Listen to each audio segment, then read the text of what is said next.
Joining me now from Washington, D.C., owner-operator of Truong Rehabilitation Center for Regenerative Cell Therapy and Daily Ledger contributor, Dr. Ann Truong, M.D. Dr. Hospitals, let's talk about them. What have you seen?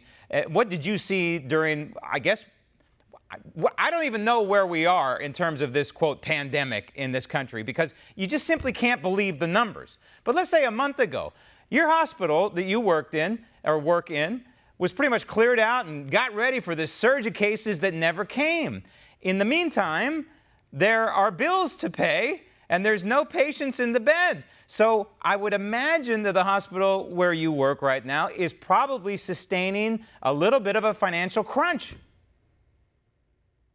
Well, you're right on that, because when this all broke up, the key was to conserve beds so that way we can expect a surge of COVID patients. So what happened are those patients that usually will require surgery for like spine surgery, for neck surgery, back, or even heart surgery, or even heart catheterization or abdominal surgery were put on hold because they wanted to conserve PPE. What happened was that all those surgery, after the surgery, they go onto the ward and the nurse would take care of them in the ward, and they could possibly, some of them may go to ICU. So there's a downflow effect affecting radiology, because the radiology department don't do as many MRIs or X-rays as much. The nurses that are prepared to take care of these patients that require elective surgeries are not as busy. Yeah. From what I hear, the units in the ward were about 30%,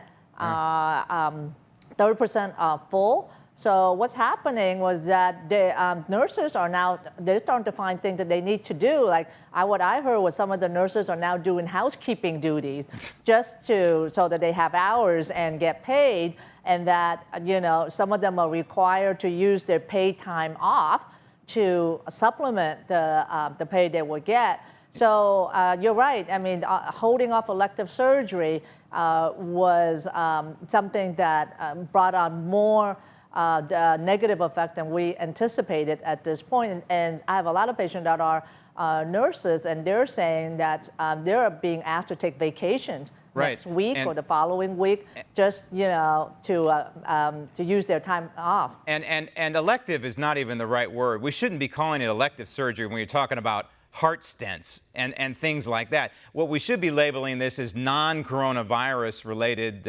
care in a hospital, because everything else is just as, well, not everything, but certain percentage of these procedures are just as important, should be just as important anyway, as treating a coronavirus patient. And what have we done to our hospital system? You think about it, doctor. Because it's not just in Virginia where you are and you practice, but you multiply this around the country.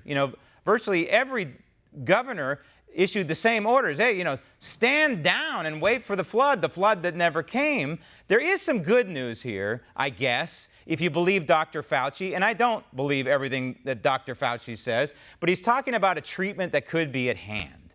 And, we've talked about hydroxychloroquine. Well, now there's this remdesivir that appears to be doing good things for people and cutting down the time of recovery and maybe even stopping people from heading into death. What do you know about this drug?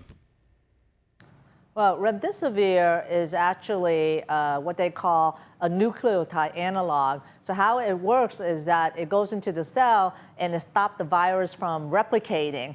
And it's been used in Ebola and has been used in MERS and SARS, several years ago.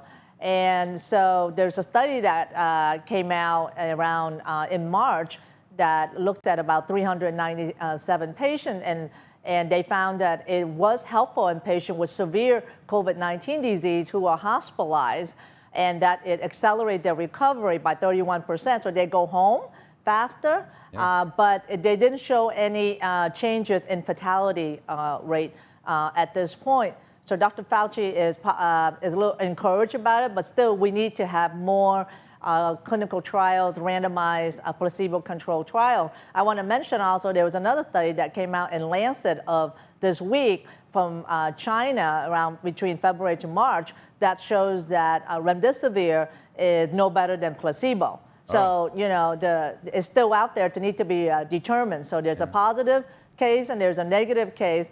And Gilead, who is the maker of remdesivir, is coming out with a bigger clinical trial in May with 5,000 patients enrolled all over the world with severe COVID cases and patients on ventilator. So I'm looking forward to seeing the result from that. And it should come out by the end of May. See, this is what happens when politicians get out of the way of the free market and the ingenuity of American know-how and businesses that produce these kinds of drugs. They screwed up the hospital system, maybe permanently. A lot of hospitals will not be able to recover from this. In the meantime, the private sector is trying to come up with a treatment. And also, we hear maybe getting closer and closer to a vaccine. Hopefully that'll come soon. Dr. Truong, thanks. Want to see more videos like this? Click on the link below and subscribe to One American News on YouTube. And call your cable provider and kindly demand that One American News is added to your lineup. Call and subscribe today.